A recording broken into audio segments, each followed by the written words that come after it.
નમસ્કાર વિદ્યાર્થી મિત્રો, આજે આપણે એક ખૂબ જ સરસ દાખલો જોવાના છીએ. તે દાખલો છે સ્વાધ્યાયનો 3.9. બહુ સરસ દાખલો છે અને મોસ્ટ આઈએમપી દાખલો છે. ભૂતકાળમાં ઘણી વખત પૂછાયેલો પણ છે, એટલા માટે આપણે આને વ્યવસ્થિત સમજીશું. જરા ધ્યાનથી જોજો. આપણને આની અંદર શું કહ્યું છે કે આકૃતિમાં દર્શાવેલ નેટવર્કમાં દરેક શાખામાંથી વહેતો પ્રવાહ શોધો. અહીંયા આગળ આપણને એક નેટવર્ક બતાવેલું છે અને આ નેટવર્કની અંદર દરેક શાખામાંથી એટલે કે દરેક બ્રાન્ચમાંથી વહેતો પ્રવાહ આપણે શોધવાનો છે. બરોબર? તો આ રીતનું એક નેટવર્ક આપણને આપેલું છે.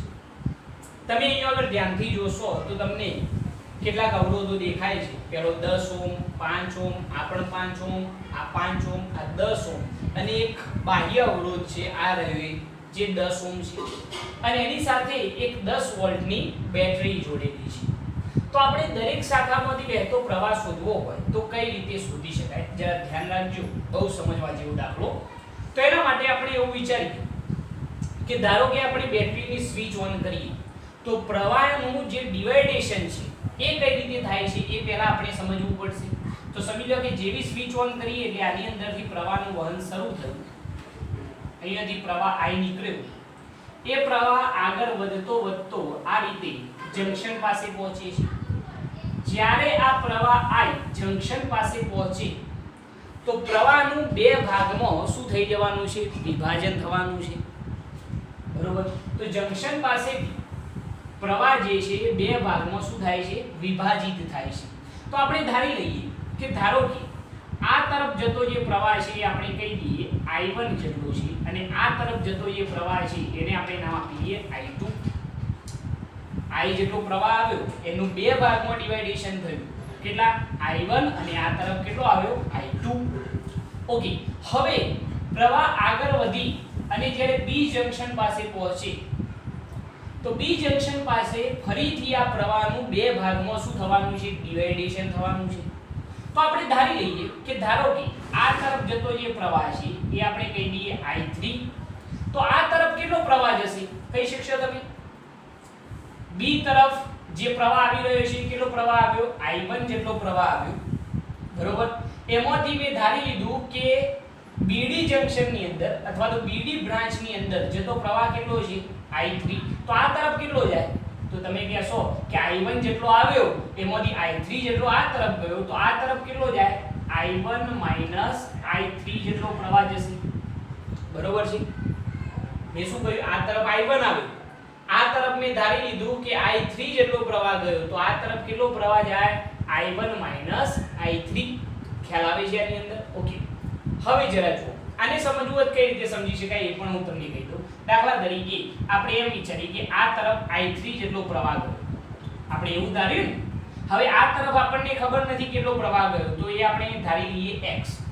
તો I3 x બરાબર કેટલા થવાના? કેટલો પ્રવાહ આવ્યો હતો? I1. બરોબર છે? તો એના માટે શું થાય? x બરાબર I1 I3 જેટલો પ્રવાહ આ તરફ જશે. ઓકે, એ રીતે પણ તમે વિચારી શકો છો. બાકી સીધું પણ તમે સમજી શકો, કારણ કે એટલા તો આપણે હોશિયાર છીએ જ કે એટલી તો ખબર પડી કે ભાઈ I1 જેટલો પ્રવાહ આવ્યો એની અંદરથી I3 જેટલો પ્રવાહ આ તરફ ગયો તો આ તરફ કેટલો જાય? I1 I3. ઓકે, હવે જરા જુઓ કે આ તરફથી I3 જેટલો પ્રવાહ આવ્યો, આ તરફથી I2 જેટલો પ્રવાહ આવ્યો તો D જંક્શન પાસે આ બંને પ્રવાહ શું થવાના? ભેગા થવાના. તો આ તરફ કેટલો પ્રવાહ જશે? તો તમે કહેશો I2 I3 આટલો પ્રવાહ જશે, કારણ કે આ બંને અહીંયા આગળ શું થાય? ભેગા થાય. હવે જ્યારે આ તરફથી I2 I3 આવ્યો, આ તરફથી I1 I3 આવ્યો તો આ તરફ કેટલો પ્રવાહ જાય? આની અંદરથી બહાર નીકળતો પ્રવાહ કેટલો હશે? તો I1 I3 વત્તા I2 I3. તો I3 તો કેન્સલ આઉટ થઈ જાય તો શું વધશે? I1 I2. I1 I2 એટલે કે કેટલો પ્રવાહ થાય? I જેટલો પ્રવાહ થાય. એ તમે સમજી શકો છો. I1 I2 એટલે કે શું થાય? I જેટલો પ્રવાહ. તો આની અંદરથી બહાર નીકળતો પ્રવાહ આપણે કેવો હતો? આપણે I કહી શકીએ, કારણ કે I જે છે એ શું છે? I1 I2. બરોબર છે? મેં સમજાવેલું છે કે I જેટલો પ્રવાહ અહીંયા દાખલ થયો તો એનું ડિવાઇડેશન કયા બે પ્રવાહોમાં થયું હતું? I1 I2. તો અહીંયાથી જે બહાર નીકળે છે એ પ્રવાહ કેટલો, તો I1 પ્લસ શું છે I2, I3 તો કેન્સલ થઈ જાય છે, તો I1 પ્લસ I2 એટલે કે કુલ પ્રવાહ શું કહેવાય, I કહી શકાય. બરોબર. આ રીતે પહેલા ડિવાઇડેશન તમારે વ્યવસ્થિત સમજવું પડશે તો તમને મજા આવશે. ઓકે. હવે જરા જુઓ કે અહીંયા આગળ ડિવાઇડેશન કઈ રીતે થઈ એ બધું ફરીથી સમજાવી દઉં કે આની અંદરથી પ્રવાહ નીકળ્યો I, બરોબર છે, એ પ્રવાહ આગળ વધી અને જંક્શન પાસે પહોંચ્યો. તો જંક્શન પાસેથી બે ભાગમાં વિભાજિત થયો. મેં એને નામ આપી દીધા, આ તરફ I1 ગયો, આ તરફ I2 ગયો. I1 પ્રવાહ આગળ વધી અને જ્યારે B જંક્શન પાસે પહોંચ્યો તો ફરીથી પાછું એનું બે ભાગમાં વિભાજન થવાનું. બરોબર છે. તો આ તરફ મેં ધારી લીધું કે I3 જેટલો પ્રવાહ ગયો, તો આ તરફ કેટલો જાય, તો I1 આવ્યો, એમાંથી I3 આ તરફ ગયો, તો આ તરફ કેટલો જાય, I1 I3 જેટલો પ્રવાહ જશે. બરોબર. એના પછી મેં એવું કહ્યું કે આ તરફથી I2 પ્રવાહ આવે છે, આ તરફથી I3 આવે છે, તો આની અંદરથી બહાર કેટલો નીકળે, તો I2 I3. હવે જરા જુઓ કે B થી C તરફ કેટલો પ્રવાહ આવે છે, I1 I3. B થી C તરફ કેટલો પ્રવાહ આવે છે, I2 I3. તો આની અંદરથી બહાર કેટલો નીકળે, તો આ બંનેનો સરવાળો, તો I3 કેન્સલ થઈ જાય તો શું વધે, I1 I2. અને I1 I2 કરીએ એટલે આપણને શું મળી જાય, કુલ પ્રવાહ I. કારણ કે કુલ પ્રવાહ I નું જ વિભાજન I1 અને I2 માં થયેલું હતું. એટલે આ વસ્તુ થોડીક તમારે અહીંયા ધ્યાન રાખવાની રહેશે. ઓકે. અહીંયાથી જે બહાર નીકળે એ પ્રવાહ I બરાબર તમારે શું વિચારવાનો, I1 I2. ઓકે. આટલું કામ પહેલા ફાવવું જોઈએ, ડિવાઇડેશન જે છે. ઓકે. હવે જરા જુઓ કે આનાથી આગળ આપણે દરેક શાખામાંથી વહેતો પ્રવાહ શોધવાનો છે. તો એના માટે તમારે I1 I2 અને I3 પ્રવાહ શોધવા પડશે. આના માટે તમે કિર્ચોફ વોલ્ટેજ લો યુઝ કરી શકો છો. બરોબર. એના માટે હું જે મેથડ બતાવું છું એને ફોલો કરજો તો સરળતાથી આ દાખલો સોલ્વ થઈ શકશે. ઓકે. હવે જરા જુઓ પહેલી વસ્તુ કે આપણે એક લૂપ વિચારી લઈએ. એ લૂપ આપણે વિચારીએ A B D A આ પહેલું લૂપ જેની અંદર માર્ગ આપણે આ રીતનો વિચારીશું. બરોબર. આ પહેલું લૂપ છે. ઓકે. તો પહેલું લૂપ આપણે વિચારી લઈએ A B D A. કયું, A B D A. Loop માટે આપણે કિર્ચોફ વોલ્ટેજ લો એપ્લાય કરીએ, એટલે કે કિર્ચોફનો બીજો નિયમ આપણે એપ્લાય કરીએ તો શું થાય જરા જુઓ. નિયમ તમને બધાને યાદ જ છે. બરોબર. હવે A થી B, B થી D, D થી A આ આપણો માર્ગ છે. હવે જરા જુઓ અહીંનો પ્રવાહ દાખલ થાય, મુસાફરીની દિશા અને પ્રવાહની દિશા બંને કેવી છે, સમાન છે. તો અહીંયા આગળનું સ્થિતિમાન શું આવે, ઋણ આવે. એ વસ્તુ મેં તમને શીખવાડેલી છે. તો શું થાય, માઈનસ શું થઈ જશે, 10 I1 I R થાય. V બરાબર શું થાય, આ અવરોધના બે છેડા વચ્ચેનો પોટેન્શિયલ ડિફરન્સ V બરાબર I R. તો પ્રવાહ કેટલો, I1 અને અવરોધ કેટલો છે, 10. જે માઈનસ આવશે, કે માઈનસ આવ્યો ખ્યાલ આવી ગયો, કારણ કે પ્રવાહની દિશા અને મુસાફરીની દિશા બંને કેવી છે, સમાન છે. ત્યાંથી પ્રવાહ A થી B, B થી કઈ તરફ જવાનું છે, D. તો એના માટે પણ સ્થિતિમાન કેવું આવશે, ઋણ. કારણ કે પ્રવાહની દિશા અને મુસાફરીની દિશા બંને કેવી છે, સમાન છે. તો એ આપણે લખીએ 5 શું આવશે, I3. 5 શું થઈ જાય, I3. B થી D ગયા, D થી પાછા કયો આવવાનું છે, A. બરોબર. તો D થી A તરફ જઈએ તો મુસાફરીની દિશા D થી A તરફ, પ્રવાહની દિશા એનાથી વિરુદ્ધ દિશા. તો અહીંયા સ્થિતિમાન શું થઈ જાય, પ્લસ થઈ જાય. શું થઈ જશે, 5 I2. આ આપણો બંધ માર્ગ પૂરો થઈ ગયો, ઇઝ ઇક્વલ ટુ કેટલા થઈ ગયો, 0. કારણ કે એ બિંદુ પાસે પાછા આવી ગયા. બરોબર. ઓકે. હવે જરા જુઓ કે આપણે આનું થોડુંક સાદુરૂપ આપીએ તો દરેકની અંદરથી 5 કોમન નીકળે છે. નીકળે છે ભાઈ. એ 5 બરાબરની આ બાજુ જાય તો 0 ના છેદમાં જતા રહેશે, એટલે શૂન્ય જ થઈ જવાના. તો આની અંદરથી દરેકમાંથી 5 આપણે કોમન કાઢી લઈએ અને બરાબરની આ બાજુ લઈએ એટલે 0. તો 5 હટાઈ દો તો અહીંયા કેટલા થઈ જાય, 2I1 I3 I2 બરાબર કેટલા થઈ જાય, 0. 5 ગયા. તો I2 બરાબર જો સૂત્ર લખવું હોય તો I2 બરાબર એક સૂત્ર બની જાય, 2I1 બરાબરની આ બાજુ જો તો +2I1 પ્લસ શું થઈ જશે, I3. આવું એક સમીકરણ બની જાય. I2 બરાબર 2I1 I3. આ જે સમીકરણ બન્યું એને તમે આપી દો સમીકરણ નંબર 1. શું કર્યું ખ્યાલ આવ્યો ને? આપણે પહેલું લૂપ ધ્યાનમાં લીધું છે અને એના ઉપરથી સમીકરણ 1 મેળવ્યું છે. ઓકે, હવે જરા જુઓ એનાથી આગળ. હવે એક બીજું લૂપ ધ્યાનમાં લેવાનું. એ લૂપ કયું ધ્યાનમાં લઈશું? તો B C D B. બરોબર, કઈ loop? B C D B. અને એનો માર્ગ જે છે એ આ રીતનો લેવાનો. બરોબર, આ બીજા નંબરનું લૂપ છે. તો આપણે બીજું લૂપ ધ્યાનમાં લઈએ કે B C D B. એ છે B C D B.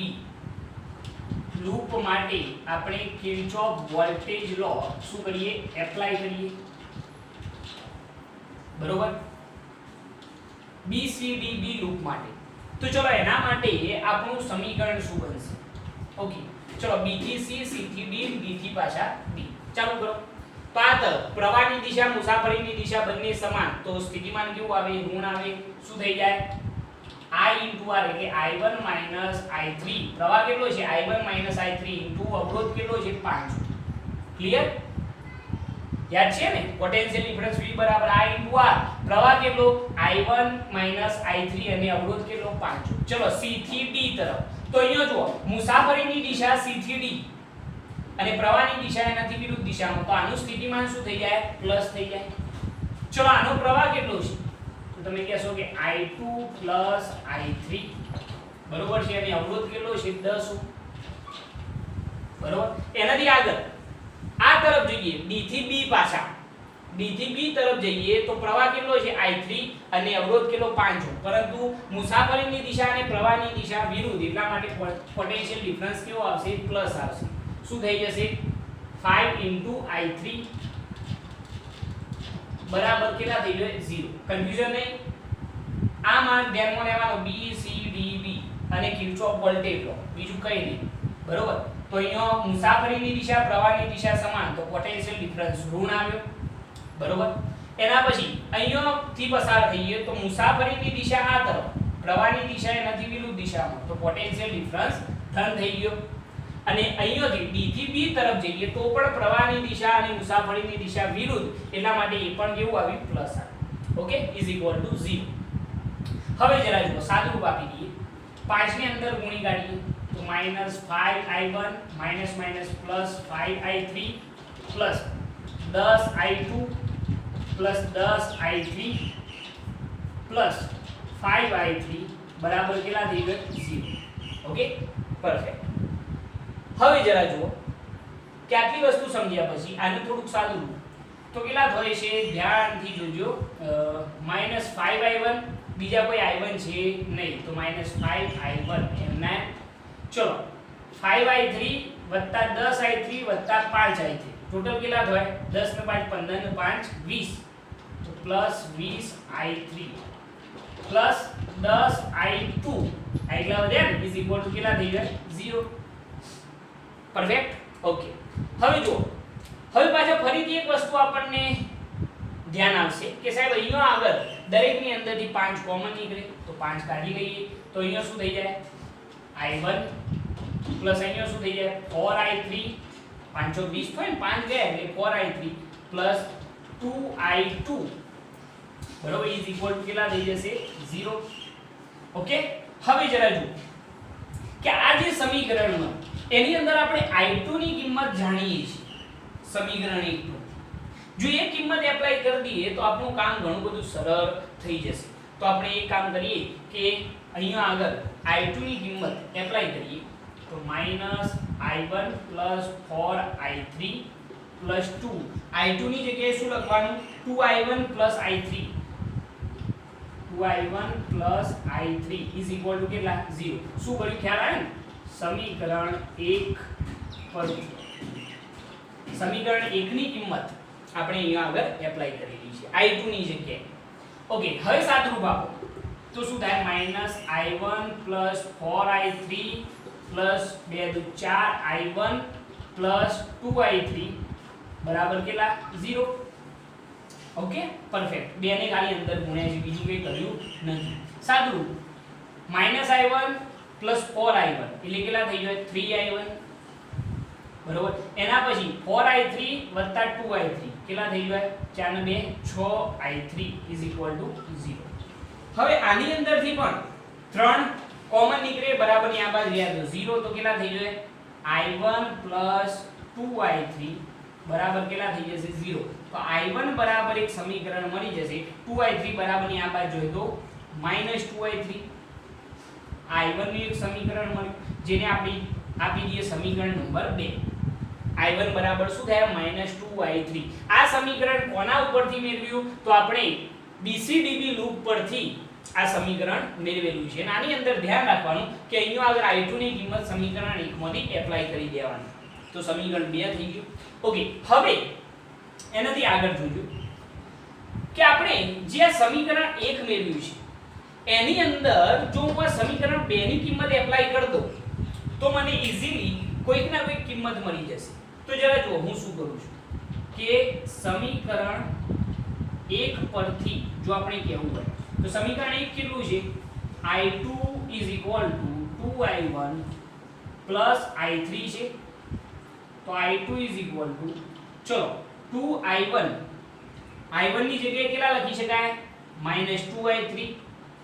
તો -2i3 પ્લસ કેટલા થઈ જશે i3. ખ્યાલ આવે ને i1 ની કિંમત આપણે આ સમીકરણમાં એપ્લાય કરેલી છે સમીકરણ 1 ની અંદર. ઓકે, તો સાદું રૂપ આપો તો i2 2 દુ 4 એટલે -4i3 પ્લસ કેટલા થઈ જાય i3. તો કેટલા થઈ જશે i2 બરાબર -3i3 -4 પ્લસ i3 એટલે કેટલા થઈ જાય -3i3. તો આ i2 નું એક સમીકરણ મળી ગયું જે આપણને કામમાં આવશે જે આપી દઈએ સમીકરણ નંબર 3. ઓકે, તો આટલી વસ્તુ પહેલા આપણા મગજમાં ક્લિયર થવી જોઈએ પછી આપણે આગળ વધી શકીએ. તો પહેલા શું કરવાનું મગજમાં આઈડિયા ફિટ કરો. પહેલું લૂપ ધ્યાનમાં લેવાનું સમીકરણ 1 મેળવવાનું i2 નું સૂત્ર. પછી બીજું લૂપ ધ્યાનમાં લેવાનું અને સમીકરણ 2 મેળવવાનું i1 નું સૂત્ર. અને આ i1 ની કિંમત સમીકરણ 1 માં એપ્લાય કરશો એટલે સમીકરણ નંબર તમને 3 મળી જશે. ઓકે, આટલું કામ પહેલા કરી લો. આટલી વસ્તુ નોટ કરો, નોટ કરી લો આટલી વસ્તુ. પછી આપણે આગળ જોઈએ. ઓકે, જવા દઈએ છીએ. ઓકે, તો આપણે i1 નું સૂત્ર મેળવ્યું. બીજું આપણે i2 નું સૂત્ર મેળવ્યું. એના પછી આપણે i1 નું સૂત્ર મેળવ્યું અને એના પછી i2 નું સૂત્ર મેળવ્યું છે. જે સૂત્રો મેળવ્યા એ હું અલગથી લખી કાઢું છું જે આપણા કામમાં આવશે. ખાસ કરીને i1 અને i2 આ બંને સૂત્રોની જરૂર પડશે. તો i1 બરાબર આપણે મેળવ્યા -2i3. i1 બરાબર કેટલા મેળવ્યા -2i3 જે હતું સમીકરણ નંબર 2. અને i2 બરાબર આપણે મેળવ્યા -3i3 સમીકરણ નંબર 3. ઓકે, આટલી વસ્તુ પહેલા મગજની અંદર તમારે બેસવી જોઈએ. પરફેક્ટ. ઓકે, હવે જરા જુઓ એનાથી આગળ આપણે i1 અને i2 મેળવી ચૂક્યા છીએ. બે લૂપ ધ્યાનમાં લઈ ચૂક્યા છીએ. હવે એક લૂપ હજી ધ્યાનમાં લેવું પડશે અને એની અંદર આ કિંમતો આપણે એપ્લાય કરીશું. ઓકે, તો હવે એક બીજું લૂપ. તો બીજું લૂપ કઈ ધ્યાનમાં લઈશું જરા જુઓ ધ્યાનથી. એક બંધ ગાળો લઈએ તો a b c એના પછી f થી g અને g થી પાછા a. લૂપ માટે કઈ લૂપ ધ્યાનમાં લીધું ધ્યાનથી જુઓ a b c f g અને પાછા a. આ જે બહારનું લૂપ છે એને આપણે ધ્યાનમાં લીધેલું છે. બરાબર, આ લૂપ ધ્યાનમાં લીધેલું છે. એવું જરૂરી નથી તમે આ લૂપ પણ ધ્યાનમાં લઈ શકો, પરંતુ મેં આ ઉપરનું લૂપ ધ્યાનમાં લીધેલું છે. a b c f g અને a લૂપ માટે KVL એપ્લાય કરતો. ઓકે, હવે જરા જો કે અહીંયા આગળ આ લૂપ માટે આપણે KVL એપ્લાય કરીએ તો શું થાય જરા ધ્યાનથી જોજો. સૌથી મહત્વની વસ્તુ છે. ચલો આપણો બંધ માર્ગ તો ધ્યાનમાં આવી ગયો તમને. બરોબર, ચલો a થી b તરફ તો મુસાફરીની દિશા અને પ્રવાહની દિશા સેમ. તો અહીંયા આગળ શું થઈ જાય પોટેન્શિયલ ડિફરન્સ -10 * i1 ચલો b થી c તરફ તો પ્રવાહની દિશા મુસાફરીની દિશા સમાન. તો -i1 - i3 ઇન્ટુ શું આવશે 5. ઓકે, ચલો a થી b ગયા, b થી c ગયા. હવે એનાથી આગળ ત્યાંથી પ્રવાહ નીકળી અને ક્યાં દાખલ થાય છે બેટરીની અંદર. હવે જ્યારે આપણે મુસાફરી કરીએ છીએ, યાદ કરો બેટરીની અંદર મેં શું કહ્યું કે મુસાફરી કરતી વખતે, મુસાફરી આમ જ છે, મુસાફરી કરતી વખતે બેટરીની ઋણ પ્લેટ પહેલા આવે તો એનું EMF શું લેવાનું, પ્લસ લેવાનું, એટલે પ્લસ 10 વોલ્ટ. ત્યાંથી પ્રવાહ આગળ વધી અને પાછો અવરોધની અંદર દાખલ થાય. હવે અવરોધની અંદર દાખલ થાય તો પ્રવાહની દિશા અને મુસાફરીની દિશા સમાન, તો આનું પોટેન્શિયલ ડિફરન્સ કેવું આવે, ઋણ આવે. કેટલું આવશે, 10 * I, 10 * I. પરંતુ I ની જગ્યાએ જો આપણે લખવા હોય તો I ની જગ્યાએ પ્રવાહ કેટલો લખી શકાય, I1 + I2 લખી શકાય, ના લખી શકાય. I છે એની જગ્યાએ I1 + I2, કારણ કે એનું ડિવાઇડેશન છે. તો 10 * I ની જગ્યાએ I1 + I2 અને પાછા એ બિંદુ પાસે ઇઝ ઇક્વલ ટુ કેટલા, 0. ત્યારે આટલી વસ્તુમાં ખબર પડે. શું સમજાવ્યું મેં ફરીથી બંધ માર્ક તો કે ધ્યાનમાં આવી ગયો તમારો, A B C F G અને પાછો A. ચલો આ તરફ પ્રવાહની દિશા મુસાફરીની દિશા સમાન, તો પોટેન્શિયલ ડિફરન્સ નું 10 * I1. એના પછી અહીંયા આ બ્રાન્ચની અંદર પ્રવાહની દિશા મુસાફરીની દિશા સમાન, તો શું થઈ જાય, I1 - I3 * 5, પરંતુ કેવા માઈનસ. ત્યાંથી આપણે બેટરીમાં દાખલ થયા, મુસાફરી વખતે પહેલી કઈ પ્લેટ આવે છે, ઋણ પ્લેટ, તો EMF ધન થઈ ગયું. એના પછી જ્યારે આપણે આ અવરોધની અંદર દાખલ થયા તો મુસાફરીની દિશા અને પ્રવાહની દિશા સમાન, તો એનું પોટેન્શિયલ ડિફરન્સ કેવું આવે, ઋણ આવે. -10 * પ્રવાહ કેટલો, તમે કહેશો I, પરંતુ I બરાબર લખવું હોય તો શું લખાય, I1 + I2, કારણ કે એનું ડિવાઇડેશન છે આ. ઓકે. હવે એનાથી આગળ સાદું, આ થોડું ધ્યાન રાખજો. એના પછી સાદુરૂપ આપીએ તો -10 * I1 માઈનસ 5 ની અંદર ગુણો તો 5I1 minus minus plus 5I3 plus 10 minus 10 અહીંયા અંદર ગુણો 10I1 માઈનસ 10I2 બરાબર કેટલા થઈ જાય 0. પરફેક્ટ. ઓકે. હવે આનું થોડું સાદુરૂપ આપીએ તો 10I1 minus 5I1 minus 10I1 બરોબર, તો કેટલા થઈ જશે ભાઈ, 10 ને 5 15, 15 ને 10 25, એટલે માઈનસ 25I1 અહીંયા આગળ થશે. કેટલા થશે, 10 ને 5 15 ને 10 25I1, પરંતુ કેવા માઈનસ. એના પછી 10I2 એને આપણે અહીંયા લખીએ તો માઈનસ 10I2 I2 આવી ગયા. હવે કોણ વધ્યું તો પ્લસ 5I3 બરોબર, પ્લસ 10 બરાબર કેટલા 0. ઓકે, કન્ફ્યુઝન નહીં. 10 ને 5 15 ને 10 25I1, પરંતુ માઈનસ એના પછી minus 10I2 plus 5I3 plus 10 બરાબર 0. ઓકે. હવે આ દરેક પદની અંદરથી આપણને ફરીથી ખબર પડે કે સાહેબ 5 જે છે એ કોમન નીકળે છે, તો 5 કાઢી લઈએ તો અહીંયા શું થઈ જાય, minus 5I1 minus 2I2 plus I3 plus 2 બરાબર કેટલા 0. બરોબર, બધામાંથી 5 કોમન કાઢ્યા, બરાબરની આ બાજુ એટલે 0 થઈ ગયા. ઓકે. હવે 2 ને આપણે બરાબરની આ બાજુ જ રહેવા દઈએ, આ બધા પદો ઉઠાવીને બરાબરની બીજી બાજુ, તો શું થઈ જાય જરા જુઓ. તો આપણે જોઈએ 5I1 બરાબરની આ બાજુ એટલે પ્લસ થઈ ગયા, પ્લસ 2I2 પ્લસ 2I2 એ પણ પ્લસ થઈ ગયા. I3 બરાબરની આ બાજુ જોઈએ તો કેવા થશે, માઈનસ I3 બરાબર કેટલા વધ્યા, આ તરફ 2 જ વધ્યા.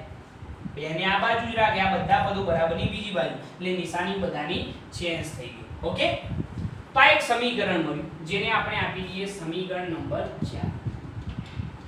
આ રીતનું એક સમીકરણ તમને અહીંયા આગળ મળશે, જે ખૂબ જ સિમ્પલ છે. સમીકરણ શું મળ્યું, 2I1 પ્લસ 5I2, એક જ મિનિટ,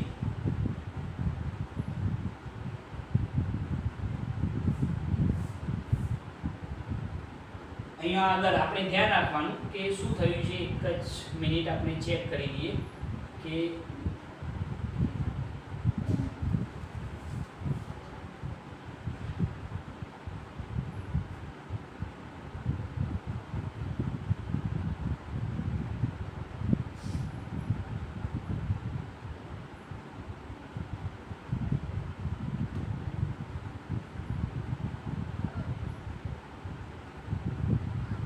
એક જ મિનિટ આપણે ચેક કરીએ. આ 10I1 આ તરફ આપણે I1 જ કાઢેલા છે.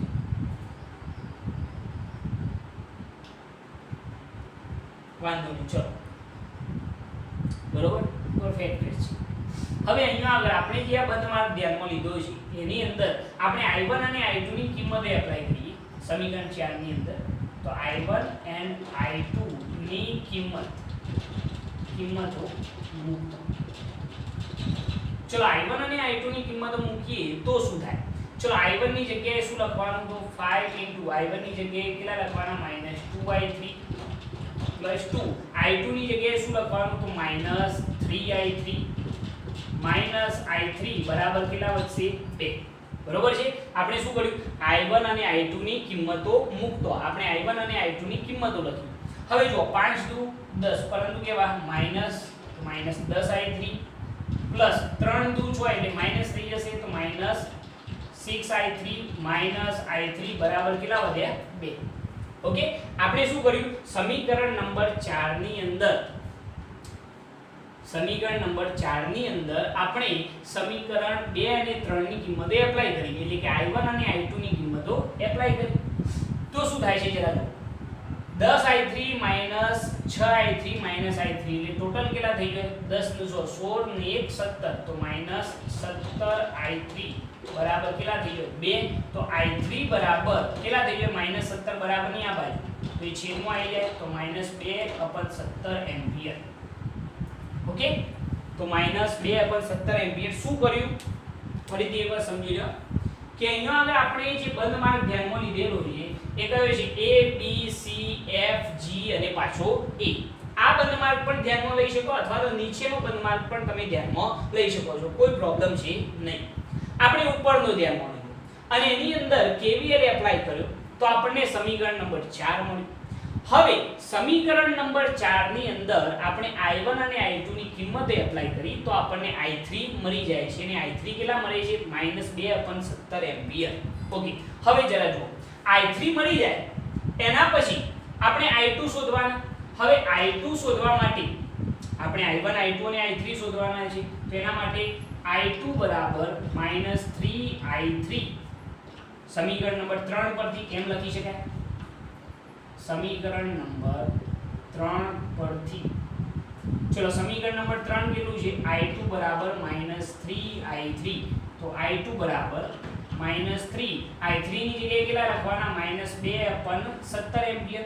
તો I2 બરાબર માઈનસ પ્લસ એટલે 6/17 એમ્પિયર. તો I2 મળી ગયા. I2 બરાબર કેટલા આયા? 6/17 એમ્પિયર. I3 બરાબર કેટલા આયા? -2/17 એમ્પિયર. હવે કયા બાકી રહ્યા? તો I1. હવે I1 આપણે કયા સમીકરણ પરથી મેળવીશું? સમીકરણ નંબર 2 પરથી. ઓકે. તો સમીકરણ નંબર 2 પરથી I1 બરાબર -2I3. તો I1 બરાબર -2I3 ની જગ્યાએ શું લખીશું? -2/17 જે આપણે શોધેલા છે. તો અહીંયા આગળ I1 બરાબર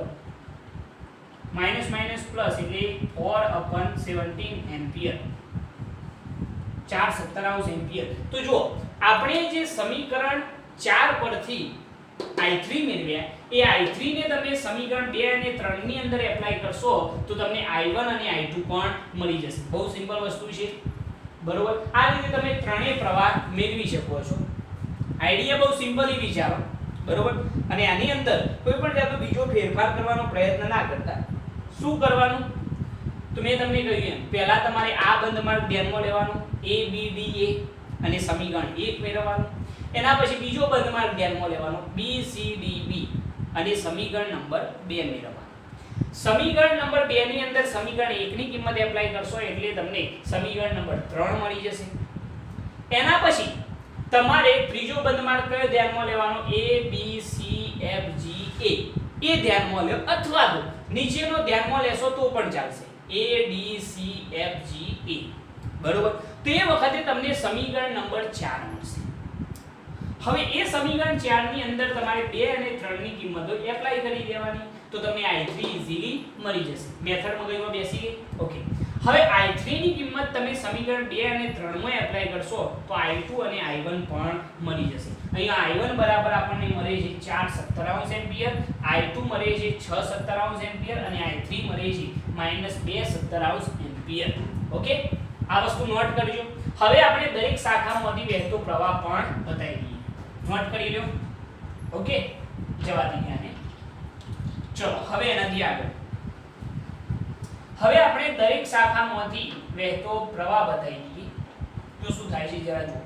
સૌપ્રથમ AB શાખા. તો AB શાખાની અંદરથી વહેતો પ્રવાહ તમને બતાવેલો છે, કેટલો છે? I1. તો I1 બરાબર કેટલા આવશે? 4.17 એમ્પિયર. તો AB શાખામાંથી વહેતો પ્રવાહ મળી ગયો. એના પછી બીજી શાખા BC. તો BC શાખામાંથી વહેતો પ્રવાહ કેટલો છે? I1 I3. આ જરા ધ્યાન રાખજો. I1 I3. ચલો I1 બરાબર કેટલા? 4.17 એમ્પિયર માઈનસ I3 બરાબર કેટલા? -2.17 એમ્પિયર. માઈનસ માઈનસ પ્લસ થઈ જશે. તો 4.17 + 2/17 એમ્પિયર. તો અહીંયા BC ની અંદરથી વહેતો પ્રવાહ 17 લસા થઈ જાય, ઉપર સીધો સરવાળો એટલે 6/17 એમ્પિયર. આ કોની અંદરથી વહેતો પ્રવાહ આવ્યો? તો BC ની અંદર. બરોબર છે? ઓકે, એનાથી આગળ BC ની અંદરથી થઈ ગયો. હવે CD ની અંદરથી વહેતો પ્રવાહ. તો CD ની અંદરથી વહેતો પ્રવાહ કેવો હોય? તો કેટલો છે CD ની અંદર? I2 + I3. કઈ નહીં કરવાનું, જસ્ટ કિંમત એપ્લાય કરવાની. I2 બરાબર કેટલા? 6.17 એમ્પિયર અને I3 બરાબર કેટલા? -2.17 એમ્પિયર. બરોબર છે? ઓકે, તમે direct plus or minus minus કરી દેશો તો પણ ચાલશે. 2/17 એમ્પિયર. તો લસા કેટલો થઈ ગયો? 17. 6 - 2 એટલે 4. કેટલા એમ્પિયર થઈ ગયા?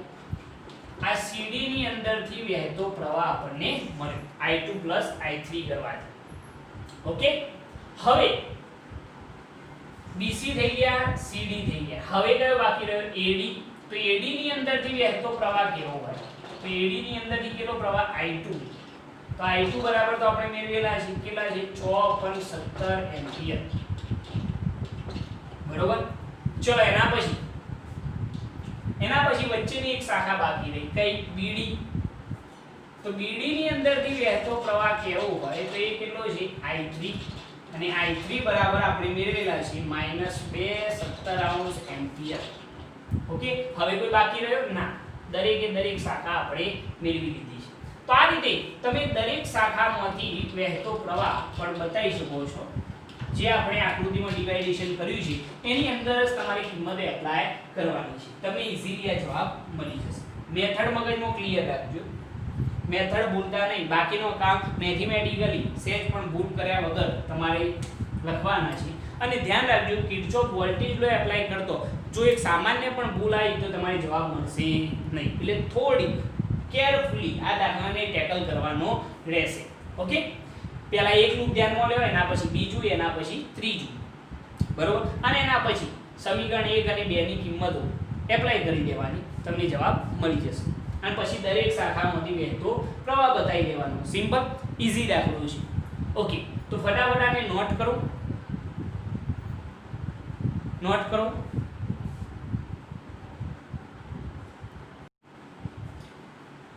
ઓકે, હવે એક બીજો દાખલો આપણે જોઈએ. સ્વાધ્યાયનો 3.11. આની અંદર આપણને શું કહ્યું છે? બહુ સમજવા જેવો દાખલો, ધ્યાનથી સમજજો. 8 વોલ્ટ EMF અને 0.5 ઓહ્મનો આંતરિક અવરોધ ધરાવતી સંગ્રાહક બેટરીને 120 વોલ્ટ વાળા DC સપ્લાય વડે 15.5 ઓહ્મના અવરોધ મારફતે વિદ્યુત ભારિત કરવામાં આવે છે. વિદ્યુત ભારિત કરવામાં આવે છે મતલબ કે ચાર્જિંગ કરવામાં આવે છે.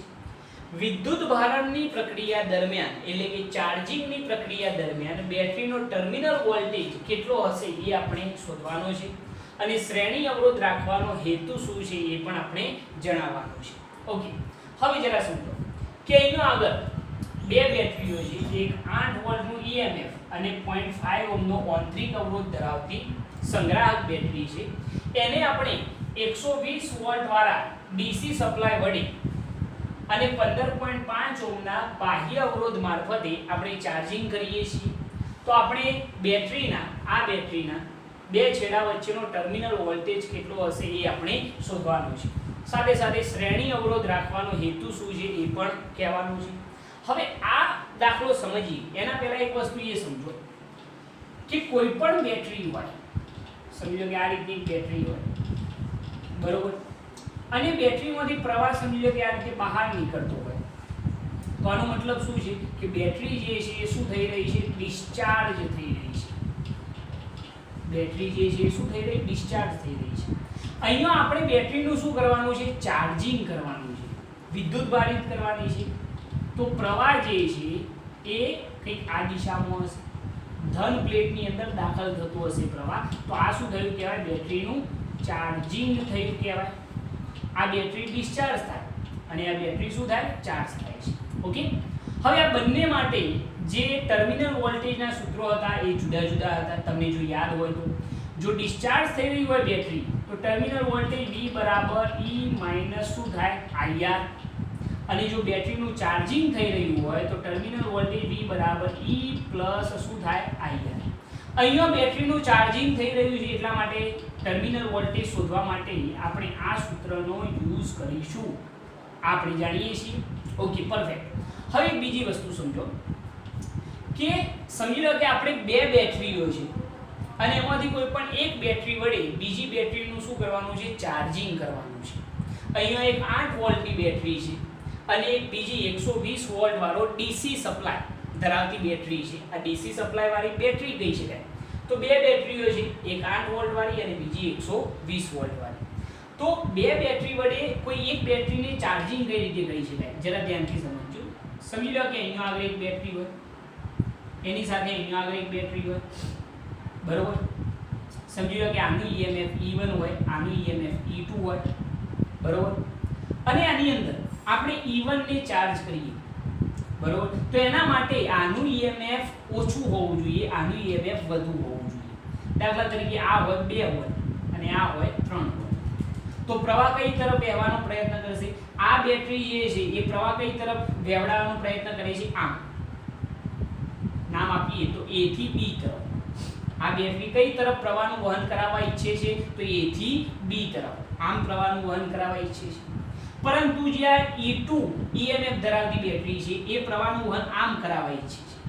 આ પહેલી બેટરી આમ પ્રવાહનું વહન કરાવવા ઈચ્છે છે અને બીજી બેટરી આમ પ્રવાહનું વહન કરાવવા ઈચ્છે છે.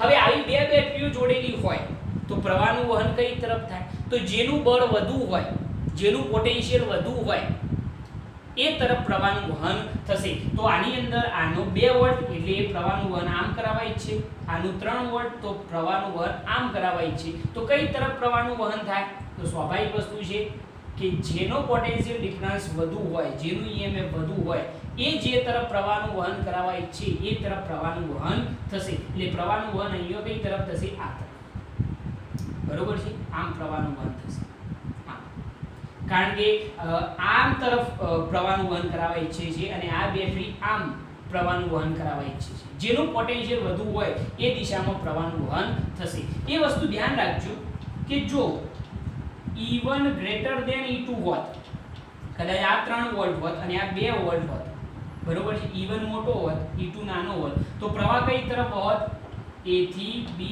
તરફ. પ્રવાહ જે છે એ કઈ તરફ વહન પામોત, A થી B તરફ આમ વહન પામોત જો ઉપરનો મોટો હોત તો.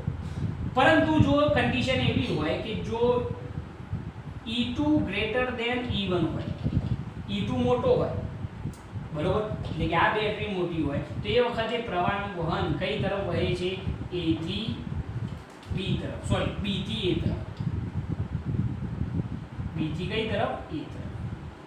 આ મોટું હોય તો પ્રવાહનું વહન કઈ તરફ થાય, B થી A તરફ, બરોબર છે. આ વસ્તુ થોડીક સમજવા જેવી છે કે આપણે કઈ બેટરીને કઈ જગ્યાએ જોડવી એ વસ્તુ સમજવા માટે આ વસ્તુ સમજવી ખાસ જરૂરી છે.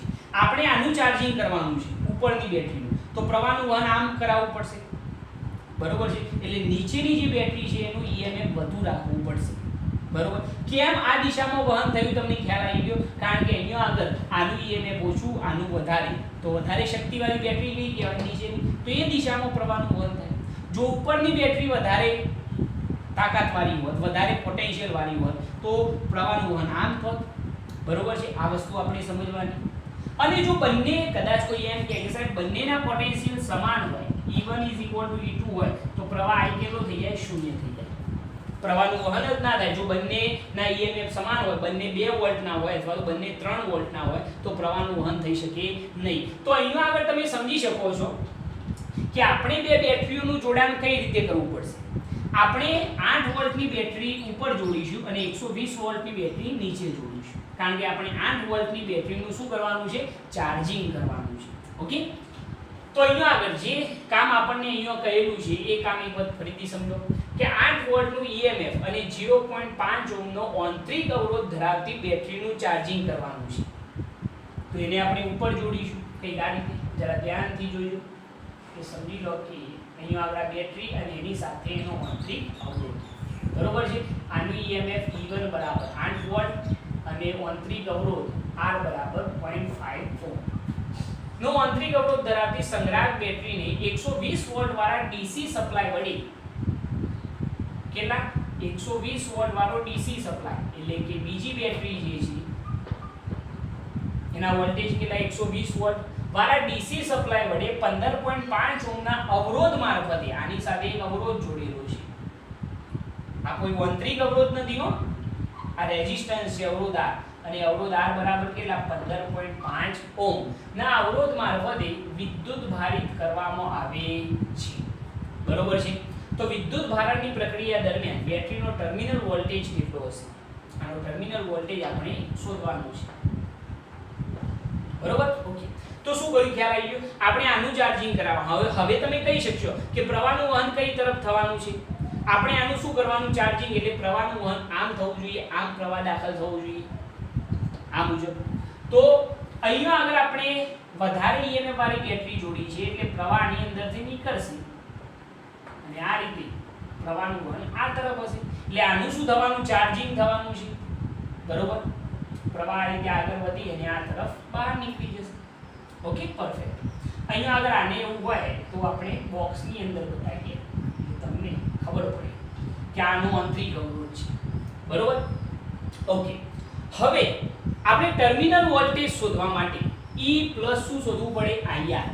આપણને જે બેટરીનો ટર્મિનલ વોલ્ટેજ શોધવાનો છે 8 વોલ્ટની, એનું EMF ખબર છે, આંતરિક અવરોધ પણ ખબર છે, પરંતુ સાહેબ પ્રવાહ ખબર નથી. હવે પ્રવાહ શોધવા માટે શું કરીશું, પ્રવાહ શોધવા માટે આપણે એક કામ એવું કરીએ કે આપણે અહીંયા બે બેટરીઓ છે, એક 8 વોલ્ટની અને બીજી 120 વોલ્ટની. જો પરિણામી EMF આપણે શોધી શકીએ, આ બે બેટરીઓનું પરિણામી EMF E બરાબર કેવું હોય તો E2 માઈનસ શું થઈ જાય, E1. તો પરિણામી EMF E બરાબર E2 કેટલા, 120 વોલ્ટ માઈનસ E1 કેટલા, 8 વોલ્ટ. તો પરિણામી EMF કેટલું થઈ જાય, 112 વોલ્ટ. પરિણામી EMF કેટલું થઈ ગયું, 112 વોલ્ટ. ઓકે, હવે પરિણામી અવરોધ કેવો હોય, પરિણામી અવરોધ કેવો હોય તો તમે ધ્યાનથી જુઓ કે આંતરિક અવરોધ અને રેઝિસ્ટન્સ બંને કેવા છે, સિરીઝમાં છે. તો R ઇક્વિવેલેન્ટ જો કેવો હોય તો R પ્લસ શું થઈ જાય, કેપિટલ R. તો કેપિટલ R કેટલો આપણને ખબર છે 15.5 ઓહ્મ અને આંતરિક અવરોધ કેટલો 0.5, એટલે આ કેટલો થઈ જાય 16 ઓહ્મ થઈ જશે. દેખાય છે ને અહીંયા આગળ નીચે કટ તો નહીં થતું. ઓકે, તો આ 16 ઓહ્મ છે. તો આ થઈ ગયો પરિણામી EMF બંને બેટરીનું અને આ થઈ ગયો પરિણામી અવરોધ. હવે જરા જુઓ કે આના રચના હું અહીંયા આગળ એક વખત ફરીથી બતાવું. તો આ બે બેટરીની જગ્યાએ આપણે એનું પરિણામી EMF ધરાવતી બેટરી જો જોડી કાઢીએ આ રીતે, બરોબર છે, અને એની સાથે આપણે પરિણામી અવરોધ અહીંયા આગળ જોડી કાઢીએ. આ પરિણામી EMF શું છે, E, અને E બરાબર આપણે કેટલા મેળવ્યા, 112 વોલ્ટ. અને પરિણામી જે અવરોધ છે એ આપણે મેળવી ચૂક્યા છીએ, કેટલો છે 16. તો એની અંદરથી વહેતો પ્રવાહ આપણે ઈઝીલી શોધી શકીએ. આપણે શું કર્યું, આ બે બેટરીનો પરિણામી EMF શોધી કાઢ્યું અને બે અવરોધોનો પરિણામી અવરોધ શોધી કાઢ્યો. તો પ્રવાહ ઈઝીલી મળી જાય. પ્રવાહનું સૂત્ર જો આપણે યુઝ કરવા માંગીએ તો I બરાબર E અપન શું થાય, R ઇક્વિવેલેન્ટ. અથવા તો તમે જે આપણે પ્રવાહનું સૂત્ર લખતા હતા યાદ કરો, I બરાબર E અપન R plus capital R. તો આની અંદરથી વહેતો પ્રવાહ I બરાબર EMF કેટલું, પરિણામી EMF 112 વોલ્ટ. અવરોધ કેટલો તમે જુઓ છો 15.5 વત્તા 0.5, અથવા તો સીધો R ઇક્વિવેલેન્ટ પણ તમે લખી શકો છો. તો પ્રવાહ I બરાબર 112 અપન કેટલા થઈ જાય 16. એટલે અહીંયા આગળ થઈ જશે 7 એમ્પિયર 16 112 ઓકે તો આની અંદરથી વહેતો જે પ્રવાહ છે એ પ્રવાહ આપણે શોધી કાઢ્યો છે અને એ પ્રવાહ કેટલો હશે 7 એમ્પિયર જેટલો હશે પરફેક્ટ ઓકે હવે જરા જુઓ કે આપણે ટર્મિનલ વોલ્ટેજ શોધવાનું છે 8 વોલ્ટની બેટરીના બે છેડા વચ્ચેનો આપણે શું શોધવાનું છે ટર્મિનલ વોલ્ટેજ તો ચાર્જિંગ વખતે કેટલા 8 વોલ્ટની બેટરીના ચાર્જિંગ વખતે જો આપણે ટર્મિનલ વોલ્ટેજ કહેવો હોય 8 વોલ્ટની બેટરીના ચાર્જિંગ વખતે જો ટર્મિનલ વોલ્ટેજ કહેવો હોય તો V બરાબર E પ્લસ શું થઈ જાય IR E પ્લસ IR કેમ આવ્યું ખ્યાલ આવે ને કારણ કે આનું શું થઈ રહ્યું છે ચાર્જિંગ થઈ રહ્યું છે શું થઈ રહ્યું છે ચાર્જિંગ જો ડિસ્ચાર્જ થતી હોય બેટરી તો E માઈનસ IR આવે ચાર્જિંગ થાય છે એટલે માટે E પ્લસ IR આપણે 8 વોલ્ટની બેટરીનું ચાર્જિંગ કરી રહ્યા છીએ 8 વોલ્ટની બેટરી તો A અને B છેડા વચ્ચેનો ટર્મિનલ વોલ્ટેજ આપણને મળશે તો E બરાબર કેટલા લખવાના 8 વોલ્ટ ચાર્જિંગ તો આનું જ થાય ને ભાઈ કારણ કે પ્રવાહ એટલે આનું ચાર્જિંગ થાય આ તો શું થઈ રહ્યો છે સેલ ડિસ્ચાર્જ થઈ રહ્યો છે ઓકે તો E બરાબર 8 વોલ્ટ પ્લસ પ્રવાહ કેટલો 7 એમ્પિયર અને આંતરિક અવરોધ R બરાબર 0.5 બરોબર તો ટર્મિનલ વોલ્ટેજ V બરાબર 8 પ્લસ 7 × 35 એટલે 3.5 8 9 10 11 એટલે 11.5 તો આ થઈ ગયો આપણો ટર્મિનલ વોલ્ટેજ બરોબર છે તો આપણો જવાબ મળી ગયો કે બેટરીનો ટર્મિનલ વોલ્ટેજ કેટલો હશે તો 11.5 ઓહ્મ જેટલો 11.5 વોલ્ટ જેટલો હશે શ્રેણી અવરોધ રાખવાનો હેતુ શું છે શ્રેણી અવરોધની મદદથી જરા જોજો શ્રેણી અવરોધની મદદથી